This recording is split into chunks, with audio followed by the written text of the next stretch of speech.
तो आज मैं आपको एक अनोखी रहस्यमय कहानी सुनाऊंगा। अगर आप चैनल पर नए हैं तो अभी सब्सक्राइब कर ले, क्योंकि यह मेरा दूसरा नया चैनल है। तथा कहानी पूरा देखे, अंत में एक अनोखा रहस्य छुपा है। धन्यवाद। तो सुनिए। एक गांव में एक महान चित्रकार रहता था, जिसका नाम था रमेश। रमेश की कला बहुत अद्भुत थी। वह जो भी चित्र बन आता उसमें जान आ जाती थी। लेकिन रमेश को अपनी कला पर बहुत अहंकार था।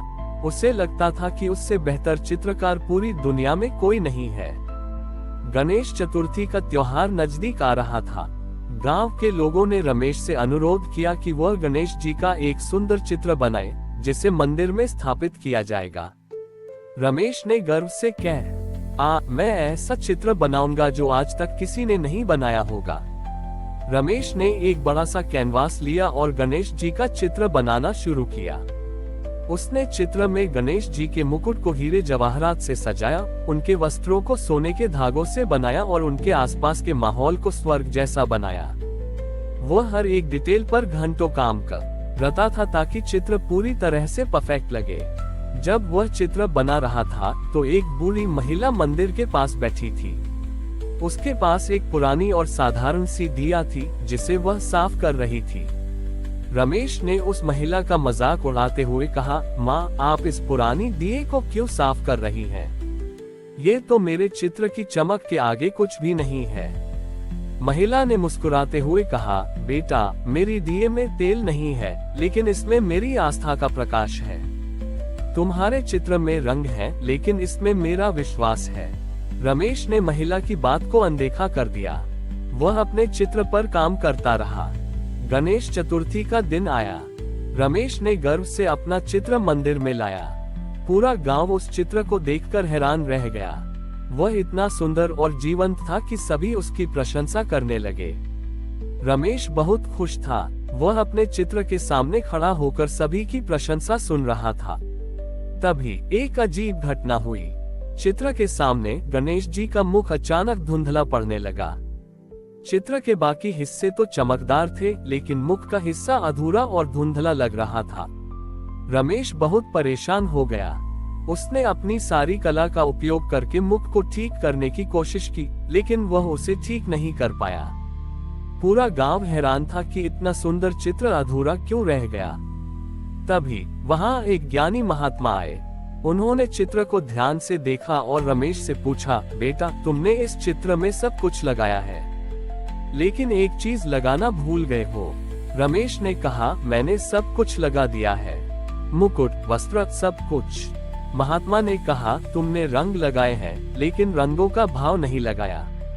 तुमने गणेश जी का चित्र बनाया है, लेकिन उनकी नम्रता का भाव नहीं भरा।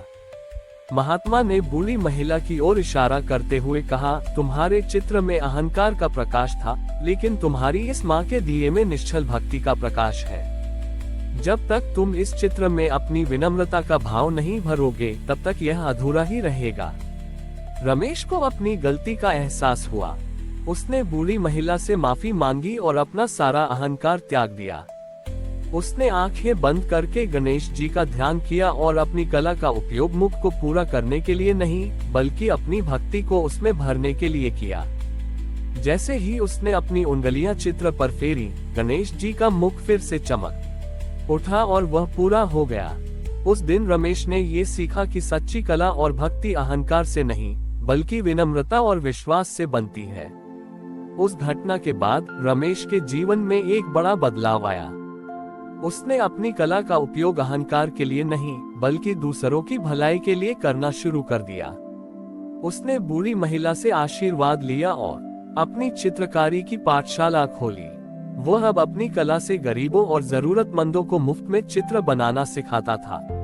लेकिन वह उन्हें केवल चित्रकारी नहीं सिखाता था, बल्कि यह भी सिखाता था कि हर रंग का एक भाव होता है। वह उन्हें सिखाता था कि सच्ची सुंदरता बाहरी दिखावे में नहीं, बल्कि मन की पवित्रता में होती है।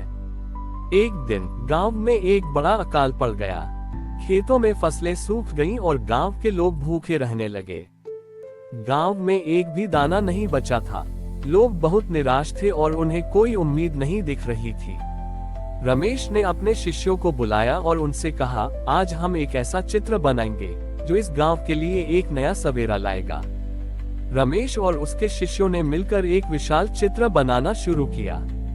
उन्होंने उस चित्र में हरे भरे खेत, बारिश और लहलहाती फसलें बनाई। उन्होंने हर रंग में अपनी आशा और विश्वास का भाव भरा। वे पूरे दिन चित्र बनाते रहे और गणेश जी से प्रार्थना करते रहे। गांव के लोग जब वह चित्र देखने आए तो वे हैरान रह गए। उस चित्र में इतनी सच्चाई थी कि उन्हें लगा जैसे वे सच में लहलहाते खेत देख रहे हों। उस चित्र को देखकर गांव के लोगों के मन में फिर से उम्मीद जगी। उन्होंने सोचा कि अगर हम मिलकर काम करें तो हम अपनी इस मुश्किल को भी पार कर सकते हैं। गांव वालों ने मिलकर जमीन खोदना शुरू किया। उन्होंने दूर एक छोटी सी नदी से पानी लाने की योजना बनाई। ये काम बहुत कठिन था, लेकिन अब उनके मन में निराशा की जगह उम्मीद थी। और कुछ ही दिनों की मेहनत के बाद गांव में हल्की बारिश होने लगी। यह कोई चमत्कार नहीं था, बल्कि यह उनकी मेहनत और विश्वास का फल था। रमेश ने गांव वालों से कहा, यह बारिश इसलिए नहीं हुई कि मैंने चित्र बनाया, बल्कि इसलिए हुई क्योंकि आप सबके मन में फिर से आशा जगी। कला का सच्चा उद्देश्य जीवन में रंग भरना नहीं, बल्कि जीवन को आशा से भरना है। उस दिन रमेश ने ये साबित कर दिया कि एक सच्चा कलाकार वही है जो अपने हुनर का उपयोग दूसरों के जीवन को बेहतर बनाने के लिए करता है। अकाल के बाद गांव में एक अद्भुत बदलाव आया। लोगों ने मिलकर काम करना शुरू किया और उनके खेत फिर से हरे भरे हो गए। उस साल गणेश चतुर्थी का त्योहार और भी खास था, क्योंकि यह सिर्फ गणेश जी का नहीं, बल्कि गांव की एकता और आशा का उत्सव बन गया था। रमेश अब गांव का सबसे सम्मानित व्यक्ति बन चुका था, लेकिन वह अपनी पिछली गलतियों को कभी नहीं भूला। वह हर साल गणेश चतुर्थी पर एक खास काम करता था। वह एक बड़ा कैनवास लाता था और उस पर सिर्फ एक खाली जगह छोड़ देता था। बाकी पूरा चित्र बहुत सुंदर और जीवंत होता था। गांव के लोग रमेश से पूछते थे, रमेश जी, आप हर साल अपने सबसे अच्छे चित्र को अधूरा क्यों छोड़ देते हैं? रमेश मुस्कुराते हुए कहता था, ये चित्र अधूरा इसलिए है क्योंकि इसे पूरा करने का काम गणेश जी को करना है। एक साल गणेश चतुर्थी पर एक बहुत ही गरीब और बूढ़ा आदमी, जो हमेशा अकेला रहता था, वह मंदिर में आया। उसके पास कुछ भी नहीं था, लेकिन वह गणेश जी की पूजा करने आया था। वह सभी की भव्य मूर्तियों और चित्रों को देख रहा था, लेकिन उसके मन को शांति नहीं मिल रही थी। तभी उसकी नजर रमेश के अधूरे चित्र पर पड़ी। वह उस चित्र के सामने बैठ गया और रोने लगा।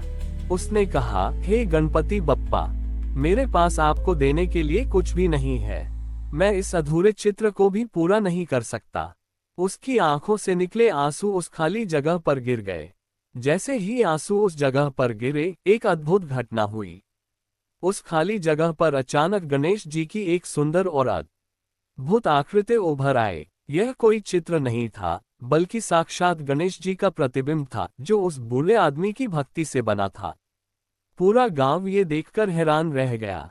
रमेश ने आगे आकर कहा, देखा, मैंने कहा था ना, इस चित्र को पूरा करने का काम गणेश जी को करना है। ये चित्र तब तक अधूरा था जब तक इसमें किसी भक्त के निस्वार्थ भाव के आंसू न गिरे।